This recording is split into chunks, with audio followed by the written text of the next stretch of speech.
నమస్తే అండి. మన కన్వర్జేషన్ని రికార్డ్ చేస్తున్నాను. ఆస్ట్రాలజీ కేస్ స్టడీ కోసం యూట్యూబ్లో అప్లోడ్ చేస్తాం. ఓకే కదా? Yeah, sure, sir. No. Yeah, thank you. Okay, right. Birth detail చెప్పండి.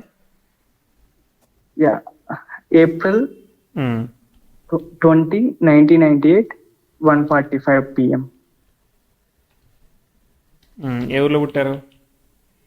మైలవరం, MAILAVRM, ప్రకాశం డిస్టిక్ వస్తుంది. Mylavaram, Prakasam district. Okay. Ah, so 20 April 1998. 8, 1:45 p.m. So ఏంటి లగ్నం ఏంటిది మరి? సింహ లగ్నం. సింహ లగ్నం వచ్చిందా? ఓకే. తర్వాత కరెక్టేనా? చెక్ చేస్తాను. అది ఎండింగ్ ఆఫ్ కర్కాటకం అండ్ స్టార్టింగ్ ఆఫ్ సింహం అన్నమాట. ఓకే. So- 2:45 దాకా ఉంది అని అన్నారు. అది కంటిన్యూ. శ్రవణ నక్షత్రం కదా? శ్రవణ నాకు రెండో పాదం అని చెప్పారు, కానీ బట్ ఆడ ఒకటో పాదం చూపిస్తుంది మన సైట్. అవును, ఒకటో పాదమే వచ్చింది మరి. సో 20 ఏప్రిల్ మధ్యాహ్నం 1:45 కదా మీరు పుట్టింది? అవును. కరెక్ట్. ఓకే. సో అంటే మనకి బేసికల్లీ చర నక్షత్రానికి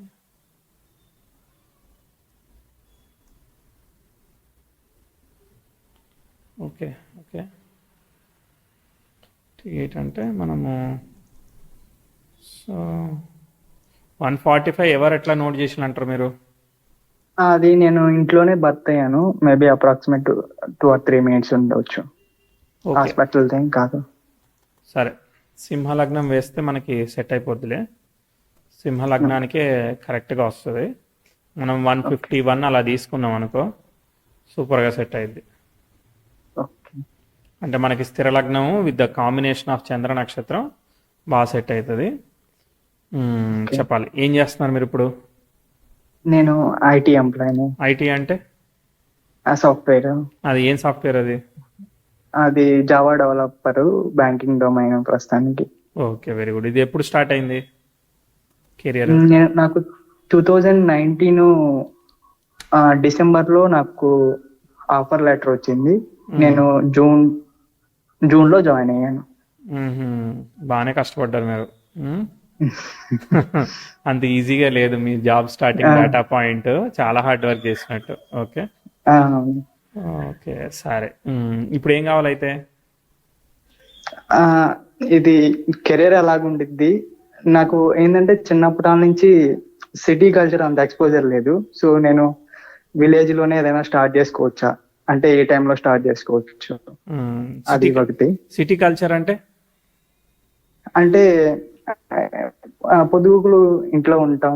అంటే మనం ఎక్కువ ఇక్కడ అంటే పల్లెటూరు అలాగైతే అటు ఇటు తిరగచ్చు. సిటీలో వెహికల్స్ అవి అంతా. సో వెహికల్స్ నచ్చుతలేవు, అక్కడ వెహికల్స్ కనబడేది నచ్చుతలేదు. పొల్యూషన్, సౌండ్స్ అవన్నీ. Okay okay. సో ఇప్పుడు ఎన్ని రోజుల నుంచి మరి సిటీలో ఉంటాను? లేదు, నేను నా luck, good luck bad luck తెలీదు. నేను జాబ్ జాయిన్ అయిన 8 months కే నాకు వర్క్ ఫ్రమ్ హోమ్, కరోనా వచ్చింది. ఇంకా అప్పటి నుంచి work from home. Super super. So ఇంకేంటి మరి ప్రాబ్లం? ఇప్పుడు రమ్మంటున్నారు ఆఫీస్కి? లేదు లేదు, ప్రస్తుతానికి వర్క్ ఫ్రమ్ హోమే.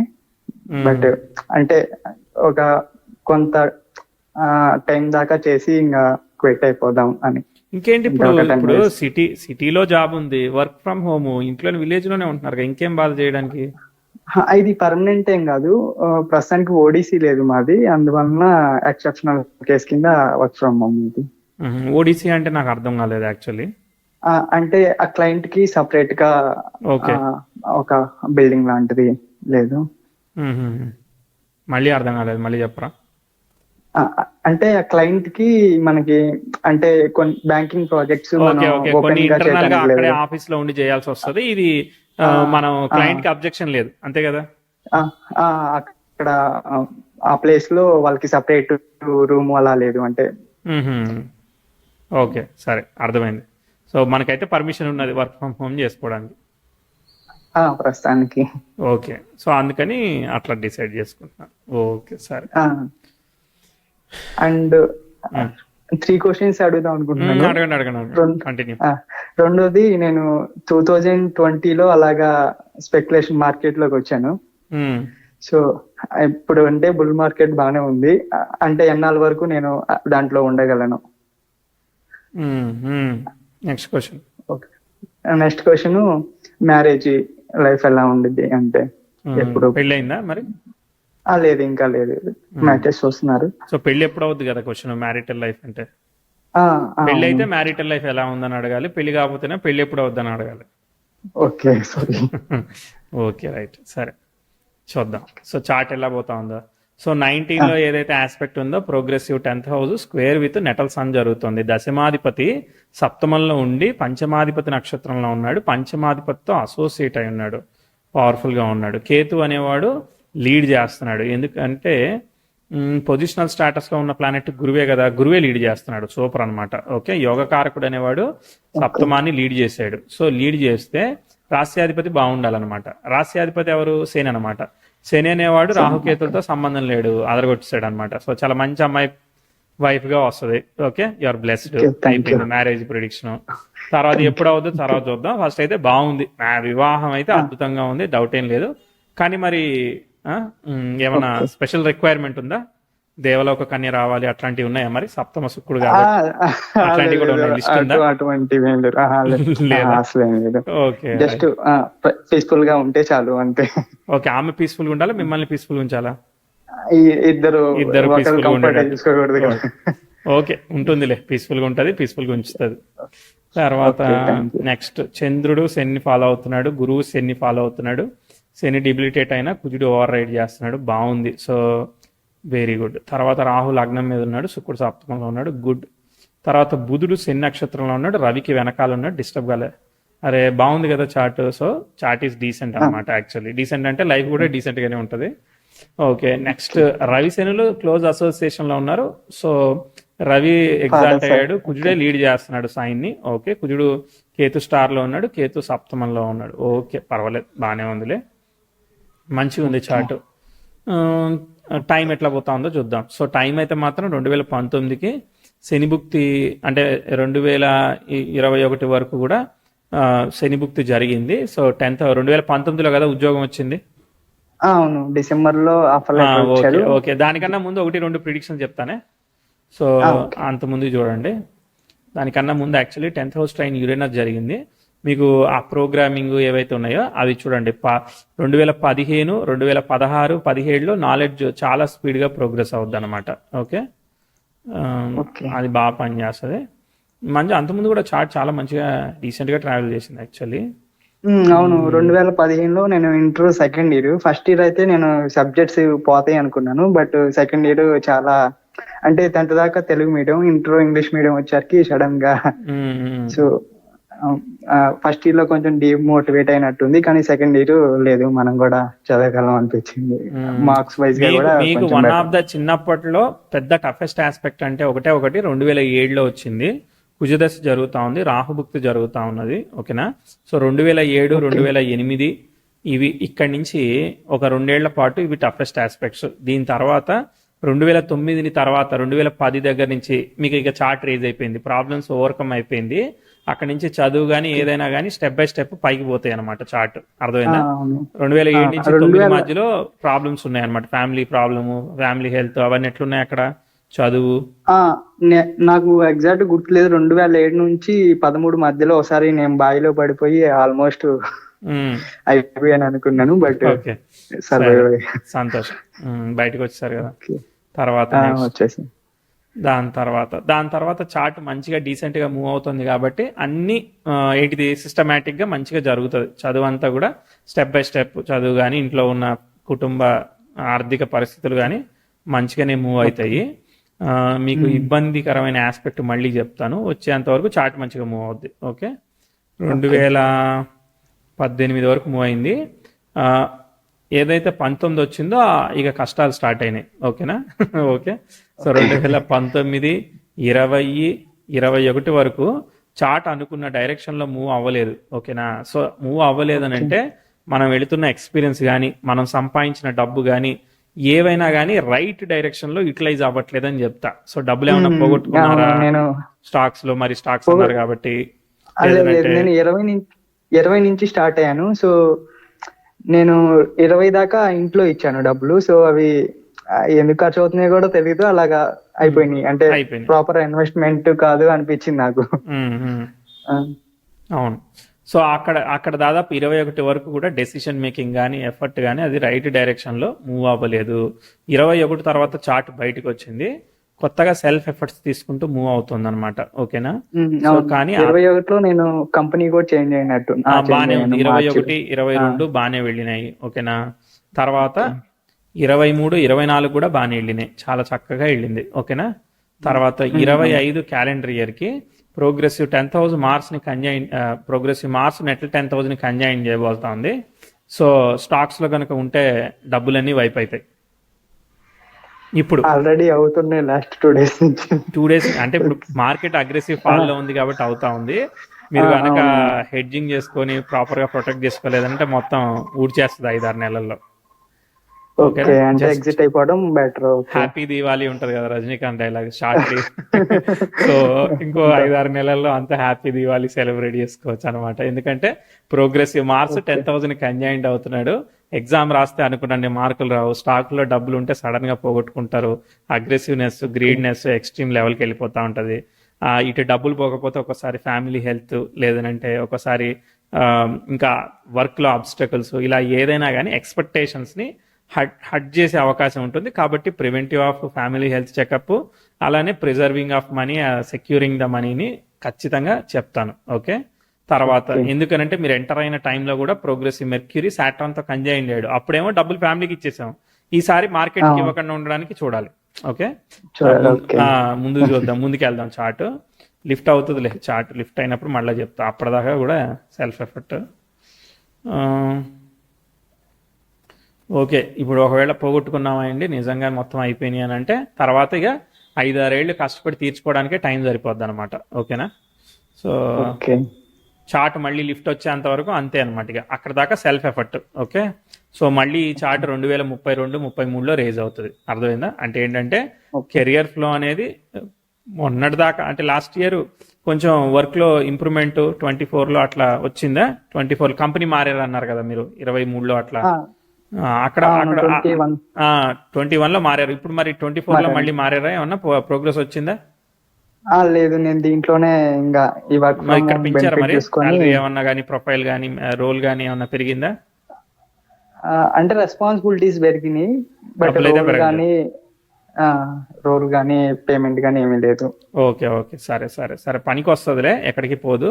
కానీ నెక్స్ట్ ఇయర్ అంటే 25 ఏప్రిల్ క్యాలెండర్ ఇయర్ తీసుకుంటే 25-26 క్యాలెండర్ ఇయర్ లో మీకు శుక్రుడు భుక్తి జరుగుతూ ఉన్నది. శుక్రుడు గురు నక్షత్రాన్ని ఆక్యుపై చేశాడు కాబట్టి అది 7,000 సిగ్నిఫై చేస్తుంది, గెయిన్స్ ని చెప్పట్లేదు.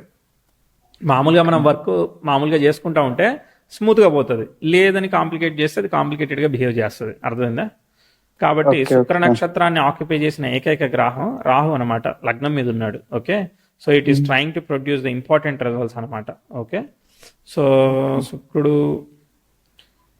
అంటే ఓకే, అక్కడ కాంప్లికేషన్ ఆఫ్ దశాభుక్తుల్లో సీరియస్ దోషం లేదు, బట్ కాకపోతే చాలా కాన్షియస్గా ఉండాలి. హార్డ్ వర్క్ ఇస్తుంది కాబట్టి వర్క్లోనే హార్డ్ వర్క్ని మేనేజ్ చేయండి. స్టాక్స్తో కొంచెం ప్రివెంటివ్ ఉండండి, జస్ట్ ఒక 1 year. దాని తర్వాత మీరు మళ్ళీ బ్యాలెన్స్డ్గా వెళ్ళడానికి ఆలోచిద్దాం. ఓకే? స్టాక్స్ అయితే పెద్ద కాంప్లికేట్ లేదు చార్ట్లో. ఓకే, స్టాక్స్ చేసుకోవచ్చులే, కాకపోతే మెజర్డ్గా చేసుకుంటూ వెళ్ళండి మీ స్కిల్ సెట్ని బట్టి. దాని ఆస్ట్రాలజికల్ ప్రిడిక్షన్ అవసరం లేదు, మీరు భయంకరంగా లాస్ అయిపోతారనేటట్టు కూడా లేదు. కానీ చార్ట్ ఓకే, ఇంటలెక్చువాలిటీ మంచిగానే ఉంది, చక్కగా ఉంది, అనాలిసిస్ అనలిటిక్స్ అవన్నీ కూడా బాగున్నాయి అనమాట, బాగుంది. సో చార్ట్ మూవ్ అవుతుంది, మూవ్ అయినప్పుడు చెప్తాను, అప్పటి నుంచి రేజ్ అవుతుంది అనమాట చార్ట్. ఓకేనా? సో దీనిలో రియల్ రేజ్ అనేది 2032లో స్టార్ట్ అవుతుంది. 2032-33లో స్టార్ట్ అవుతుంది. అప్పుడు మీకు గురుదశ వస్తుంది. గురువు 9వ స్థానాన్ని సిగ్నిఫై చేస్తున్నాడు, ఇక అదరగొట్టేసాడు అనమాట. ఓకే? ఇక అక్కడి నుంచి గురుదశ ఇక 16 ఏళ్ళు గురుదశ కదా, సో ఆల్రెడీ 2 ఏళ్ళు అయిపోయింది కదా, మిగిలిన 14 ఏళ్ళు పరిగెట్టాలన్నమాట గురుదశ. ఓకే? సో దాదాపుగా వర్క్ అయిపోద్ది అనమాట, దాదాపుగా వర్క్ అవుతుంది. ఎక్కడ ఆగుద్దో చెప్తాను, ఇక హడిల్ కూడా చెప్తానే. ఓకే. బాగుంది చార్ట్, చాలా చక్కగా ఉంది, very happy. Thank you. Yeah, okay. నేను చేసింది ఏం లేదు, నాకు అవసరం లేదు, థ్యాంక్ యూ. అదే అదే ఎస్. ఇక్కడ మామూలుగా అష్టాలు చేత రాపిచ్చాకినా కానీ అలాగే బాగుంది అన్నారు. ఓకే. కొంచెం కాన్ఫిడెన్స్ ఇచ్చింది కదా ఏదన్నా చేయాలన్నా కానీ. ఇగో ఇక్కడ 42లో ఒక రెసిషన్ సైకిల్ ఉంది, సేమ్ ఇట్లా 19 ఎట్లా 21 కోవిడ్ లాగా 32లో ఉంటుంది, అట్లనే 42లో ఉంది. ఈ 32 తర్వాత రైజ్ అయింది, 42 తర్వాతగా చల్లబడింది. సో ఇక్కడ ప్రోగ్రెసివ్ వీనస్ మార్స్ ని కంజైన్ చేస్తున్నాడు, ప్రోగ్రెసివ్ సన్ యురేనస్ తో ట్రైన్ అవుతున్నాడు. ఇది కొంచెం బాగోలేదు. కాబట్టి ఏంటిది, అక్కడ మీకు సన్ముక్తి జరుగుతూ ఉన్నది, సన్ను సాటర్న్ అసోసియేట్ అయ్యాడు. ఓకేనా, sun they are both are in the close association కదా, ఆ సన్ముక్తి కొంచెం టిపికల్ రిజల్ట్స్ ని ప్రొడ్యూస్ చేస్తుంది. ఓకే, ఎక్స్పెక్టెడ్ గా పర్ఫామ్ చేయట్లేదు, అర్థమైందా, ఎక్స్పెక్టెడ్ గా పర్ఫామ్ చేయట్లేదు, డ్రాప్ అయింది ఇక్కడ చార్ట్, అర్థమైందా. గురుభుక్తిలో ఫస్ట్ హాఫ్ పరిగెట్టింది ఒక ఫస్ట్ 8 years, ఎందుకంటే పంచమ అష్టమాధిపతి గురువు, అర్థమైందా. పంచమాధిపత్యం పూర్వపుణ్యయోగం అంత చక్కగా ఇచ్చాడు, సెకండ్ హాఫ్ అష్టమాధిపత్యం. సో అష్టమంలో గ్రహం ఉంది కాబట్టి చాలా వరకు బ్యాలెన్స్ చేస్తాడు, but you need to be little conscious అనమాట. ఓకే, సో ఇక ఇక్కడి నుంచి సెల్ఫ్ ఎఫర్ట్. ఓకే, 43, 44 ఇవన్నీ ఎక్స్పెక్టెడ్ గా పర్ఫామ్ అవ్వవు. ఓకే, ఎందుకంటే శని ఫాలో అయితే, శని షష్టాధిపతి గురువు ఈ ఫలితాన్ని కూడా ఇస్తాడు అనమాట, అంటే శనిని ఫాలో అవుతాడు కదా. సో కాబట్టి అందుకని మనం సప్తమ భావం ఓకే అనమాట, శనికి షష్ఠ భావం ఫలితం ఒకసారి ట్విస్ట్ ఇస్తాడు అనమాట, ఏదో ఒక భావం ఫలితం అట్లా ట్విస్ట్ ఇస్తాడు, సెకండ్ హాఫ్ లో అది ట్విస్ట్ ఇస్తున్నాడు అనమాట. ఓకే, సో 42 నుంచి స్టార్ట్ అయ్యి అది పనిచేయదు, తర్వాత శని దశ వచ్చింది, శనిలో శని కూడా పనిచేయదు. ఓకే, ఎందుకంటే ప్రోగ్రెసివ్ మార్స్ యురేనస్ ని క్రాస్ చేసి ముందు పోవాలి, పోయిన తర్వాత వీనస్ కి ట్రైన్ ఇస్తాడు. మళ్ళీ 2051లో మళ్ళీ సైట్ లిఫ్ట్ అవుతుంది. అంటే ఏంటంటే దీనిలో డార్క్ స్పేస్ ఎక్కడ ఉంది అని అంటే 2042 నుంచి 2051 వరకు చార్ట్ పర్ఫామ్ కాదు సరిగ్గా, అర్థమైందా. ఇక తర్వాత నుంచి చార్ట్కి మళ్ళీ వెళ్ళిపోతుంది, ఇక మళ్ళీ పైకి వెళ్తుంది అనమాట, చాలా రోజులు పైకి వెళ్తుంది. ఇంకా ఈ మధ్యలో ఉన్న అవకాశాలు చూద్దాము. అంటే 10th house ఎక్స్టైల్ ఇచ్చిన అవకాశాలన్నీ కూడా 42కి 10th house ఎక్స్టైల్ మార్స్ అవన్నీ ఫినిష్ చేసేసుకుంది అనమాట. అన్ఫార్చునేట్లీ ఫినిష్ చేసేసుకుంది, అంటే లైక్ 32 నుంచి 42 10 ఏళ్ళు బాగా పర్ఫామ్ చేసింది. సో ప్లాన్ ఏంటంటే ఈ చార్ట్ పూర్వపుణ్యయోగానికి అవన్నిటికీ బాగానే కనెక్ట్ అయింది కాబట్టి 32 నుంచి 42 దాకా డబ్బులు ఏదైతే వస్తాయో మీరు కమిటెడ్ సేవింగ్ చేసుకొని జాగ్రత్తగా రెవెన్యూ క్రియేట్ చేయాలి. ఒక ₹1,00,000 ఉంటే ₹1,00,000 వస్తాయి, 10,000 ఉంటే ఎంతో కొంత వస్తాయి. అట్లా మీరు ఒక రెవెన్యూ సోర్స్ క్రియేట్ చేసుకోకపోతే మాత్రం అప్కమింగ్ పీరియడ్ ఏదైతే ఆ 10 years 42 to 52 మధ్యలో ఉన్న పీరియడ్ ఏదైతే ఉంటుందో కొంచెం మరి ఇబ్బంది పడాల్సి వస్తుంది, అర్థమైందా. దాన్ని దృష్టిలో పెట్టుకొని మనం చేయాలి. ఒకవేళ ఇక్కడ స్ట్రగుల్ అంటే in the sense financial or health related, దీనిలో హెల్త్ అంత ఏం లేదు, హెల్త్ చార్ట్ బాగానే ఉంది, హెల్త్ పరంగా ప్రాబ్లం కాదు, ఫైనాన్షియల్గా ఇస్తూ ఉంటుంది. ఒక్కోసారి రెస్పాన్సిబిలిటీస్ ఇస్తుంది అనమాట, ఫ్యామిలీ హెల్త్ ఉంటుంది కదా, మరి అర్థమైందా, మన హెల్తే కాదు కదా. ఎందుకంటే కుటుంబాధిపతి నీచంలో పడ్డాడు, దాని స్టార్ లార్డ్ కూడా నీచంలో పడ్డాడు, శని బుధులు మంచి మ్యాథమెటిక్స్, అర్థమైందా, ఇంటలెక్చువాలిటీ ఎక్కువ ఉన్నది, మీకు నేచర్ ఎక్కువ ఇచ్చేసింది తెలివితేటలు, మరి దాన్ని కాంపన్సేషన్ ఇంకో రూపంలో తీసుకుంటుంది అనమాట, అర్థమైందా. మంచి మ్యాథమెటికల్ అనాలిసిస్, మంచి ఇంటెలిజెన్స్ ఉందన్నమాట. సో దాని కాంపన్సేటెడ్ గా ఇంకో సైడ్ లో నెగిటివ్ రిజల్ట్ ఇస్తుంది. అది విషయం. ఈ చార్ట్ లో మీరు కమిటెడ్ సేవింగ్ చేస్తే బ్యాలెన్స్ చేసుకోగలుగుతారు, లేదనంటే అప్పులు తీర్చుకోవడానికి లైఫ్ అయిపోతుంది. ఓకే, అది విషయం. దట్ ఈస్ ద నా జడ్జిమెంట్. మీరు సెకండ్ ఒపీనియన్ కూడా తీసుకోవచ్చు, ఏం పర్వాలేదు. సో ఇది నా అండర్స్టాండింగ్ అంతే. Okay, and one more last, అంటే జాబ్ నే కంటిన్యూ చేయమంటారా, లేకుంటే ఏదన్నా బిజినెస్ అటువంటివి క్యాలిక్యులేటెడ్ రిస్క్ తీసుకోవచ్చా చార్ట్ ప్రకారం? ఏమున్నాయి ఆ క్యాలిక్యులేట్ రిస్క్లు అంటే ఏమేమి ఉన్నాయి బిజినెస్ అంటే ఇంకా థాట్ ఏం లేదు, కొంత కార్పస్ క్రియేట్ అయ్యాక చూద్దాం అన్నట్టుగా. సరే, థాట్ కి ఫండ్ కి సంబంధం లేదు, థాట్ ఉండాలి ఫస్ట్. ఓకే, థాట్ వచ్చిన తర్వాత అప్పుడు ఎప్పుడు థాట్ వచ్చింది, ఆస్పెక్ట్ ఎట్లా ఫామ్ అయింది, ఎగ్జిక్యూషన్ ఎట్లా పోతుంది, టైము, వాటిని అన్నింటిని చూడాలి. ఇప్పుడు 2025లో ఉన్నాం, 2032కి థాట్ వచ్చింది అనుకో, గట్టిగా పరిగెట్టమని చెప్తా, అర్థమైందా. సో వెళ్ళొచ్చు మీరు, ఈ 10 ఏళ్ళు చెయ్యొచ్చు అని చెప్తాను వేరే. సో థాట్ వచ్చినప్పుడు సంగతి, హైపోథెటికల్ థాటే రాకుండా థాట్ వస్తే అప్పుడు ఏంటిది అన్నట్టుగా ఇఫ్ ఎల్స్ కండిషన్ తో క్వశ్చన్ అడగద్దు. That is not way of the prediction అనమాట. ఆ టైం బాగున్నది, నీకు పైనాపిల్ కొనుక్కుంటావు, యాపిల్ కొనుక్కుంటావు, చాక్లెట్ కొనుక్కుంటావు, మొక్కజొన్నల పొత్తులు కొనుక్కుంటావు, నీ ఇష్టం. అర్థమైందా? అక్కడ బాగున్నప్పుడు. సో బేసికలీ మేనేజ్మెంట్కి, టీచింగ్కి, ట్రైనింగ్కి చాలా కంఫర్టబుల్ చార్ట్, జాబ్కి మంచిగానే సూటబుల్. దశాంశ కూడా చూద్దాం ఒకసారి.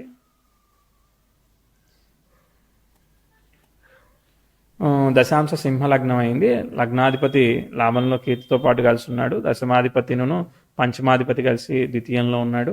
శని బుధులు ఉన్నారు. ఓకే, బాగుందిలే చార్ట్. ఓకే, టీచింగ్కి కానీ, ట్రైనింగ్ కానీ, బిజినెస్కి కానీ ఓకే. కానీ ఎక్కువ intellectual related suggestion, consulting, stock market analyst లాగాను అట్లా ఏదైనా కానీ ఇంటెలెక్చువల్ రిలేటెడ్ జాబ్ ఇస్తుంది అనమాట. మంచి జాబే ఇస్తుంది. Hello, okay sir. ఓకే, తర్వాత ఇక మళ్ళీ పెళ్లి గురించి అడిగారు కదా, పెళ్లి గురించి అడిగారు కాబట్టి మరి ఎత్తుతున్నారా సంబంధాలు? లాస్ట్ 4-5 మంత్స్ నుంచి బాగా అగ్రెసివ్ గా ఎత్తుతున్నారు. వీనస్ కళత్రకారకుడు అనమాట. రాహులు శుక్రుడు జరుగుతున్నాడు. శుక్రుడు స్టార్ని ఆక్యుపై చేసిన గ్రహం బాగుంది. ప్రోగ్రెసివ్ సన్ బాగానే వెళ్ళాడు. అరే మార్స్ అనేవాడు 10,000 కన్యాయం చేస్తున్నాడు. సో కాబట్టి ప్రయత్నం చేయాలి. ఇది వివాహాన్ని ఇచ్చేదానికి అవకాశం ఉంది, కానీ వెయిట్ ఆగని చెప్తాను. ఓకే, దీనిలో 2 పార్టీలు చేద్దాం, విడగొడదాం. సో 2026 ఏప్రిల్ నుంచి మీరు మ్యారేజ్ చేసుకోవడానికి నేను ఎక్కువ రికమెండ్ చేస్తాను. అంటే వీనస్ బుక్ 24 నుంచి 27 అక్టోబర్ మధ్యలో 3 ఏళ్ళు ఉందన్నమాట. దానిలో మొదటి 1.5 ఇయర్ తీయండి. 25 అక్టోబరు, ఇంకొక 6 నెలలు 26 ఏప్రిల్ అనమాట. 26 ఏప్రిల్ తర్వాత మీరు స్టెప్ తీసుకున్నారనుకో చక్కగా ఉంటుంది. ఎందుకంటే 10,000 కన్జింగ్ చేసిన మార్స్ అనేవాడు రిలీవ్ అయిపోతాడు అనమాట. కాబట్టి అది రికమెండెడ్ అనమాట. ఎందుకంటే 10,000 కంజంక్షన్ మార్ జరుగుతున్నప్పుడు అనుకున్నట్టుగా సిచ్యువేషన్ జరగదనమాట. కాబట్టి సెకండ్ పార్ట్ లో చేసుకోవడం మంచిది. వీనస్ బుక్ అబ్సల్యూట్లీ ఫెంటాస్టిక్, అసలు డౌట్ ఏం లేదు. ఓకేనా? సో కొంచెం కష్టపడతారు ప్రాసెస్. మ్యారేజ్ బానే ఉంటుంది. 26 ఏప్రిల్ తర్వాత గట్టిగా ట్రై చేయండి, సరేనా? ఇప్పుడు ట్రై చేయాలి, అప్పుడు పెళ్లి చేసుకోవడానికి. అది ఓకే. నాకు లాస్ట్ ఒక 1 మోర్, అంటే మామూలుగా లోకల్ ఆస్ట్రాలజీ చేత రాపిస్తే 2029కే రాహు భుక్తి అయిపోద్ది అన్నారు. బట్ మన వెబ్సైట్ లో చూస్తే 31 దాకా ఉంది. అంటే ఎలా కానీ అది ఆ డిఫరెన్స్ అంటే ఇప్పుడు వాళ్ళు శ్రవణ నక్షత్రం 2వ పాదం తీసుకున్నారని చెప్తున్నారు కదా మీరు? అవును, 2వ పాదం. అప్పుడు దశాశేషం వేరేగా క్యాలిక్యులేట్ చేస్తారు కదా, దశాశేషం మారిపోతుంది కదా. ఇప్పుడు 2.5 సంవత్సరాలు తేడా వచ్చేస్తుంది కదా ఒక పాదానికి. అర్థమైందా? సో మనకి 10 degrees కి చంద్ర నక్షత్రం స్టార్ట్ అయితే 13.20కి ఎండ్ అవుతుంది. ఓకేనా? సో ఆ యొక్క 20 minutes ఈ యొక్క ఇక్కడ ఒక 15 ఉన్నాయి కదా. ఓకేనా? 35 అనమాట. సో కాబట్టి అది చాలా తక్కువ, అంటే లైక్ 1.5 year అట్లా డిఫరెన్స్ ఏదో ఎంతో కొంత వస్తుంది కదా. అంటే ఒక పాదం కూడా కాదు, పాదం అంటే మనకి 3.20 కదా. సో చాలా తక్కువనే, ఒక 1.5-1 year లోపు కూడా వస్తుంది డిఫరెన్స్, ఎక్కువ రాదనమాట. మీరు నాకు ఇచ్చిన డేట్ కరెక్టేనా? కరెక్ట్. ఇది కరెక్ట్ అయితే ఇక్కడ నేను సొంతగా నేను చంద్రుడిని పట్టుకొచ్చి పెట్టేది ఏమీ లేదు. ఎస్మెరీస్ ద్వారా డేటా వస్తుంది. ఆ డేటాని 99% వెబ్సైట్లు అందరూ వాడుతున్నారు. ఓకే, ఆ డేటా వాళ్ళు నాసా దగ్గర నుంచి తెచ్చుకుంటారు. ఓకే, మనం మాన్యువల్ గా ఏది క్యాలిక్యులేట్ చేయట్లేదు. ఒకవేళ తప్పు చేస్తే నాసానే తప్పు చేయాలి. ఓకే, సరే. ఇంకా అంటే అది వరకే అడుగుదామని ఎప్పటి నుంచో ప్లాన్ చేసుకుంటున్నారు. ఫైనల్ గా నా dream fulfil. Thank you very much. Okay, thank you very much. ఎట్లా అనిపించింది? హ్యాపీ ఉందా? అనాలిసిస్ నచ్చిందా? అవును, కొంచెం బాగా. ఏమైంది? లేదు, అంటే కొంచెం చార్ట్ కూడా మనం చెప్పేదానికి మ్యాచ్ అయింది. సో అంటే పర్లేదు. పర్లేదా? నేను పర్లేదా? చార్ట్ పర్లేదా? ఏం పర్లేదు? లేదు, అంటే డీటెయిల్స్ అన్ని బాగానే మ్యాచ్ అని, మన టైం బాగుంది. Very good. ఇంకేంటి? All the best. Thank you. Thank you. నమస్తే.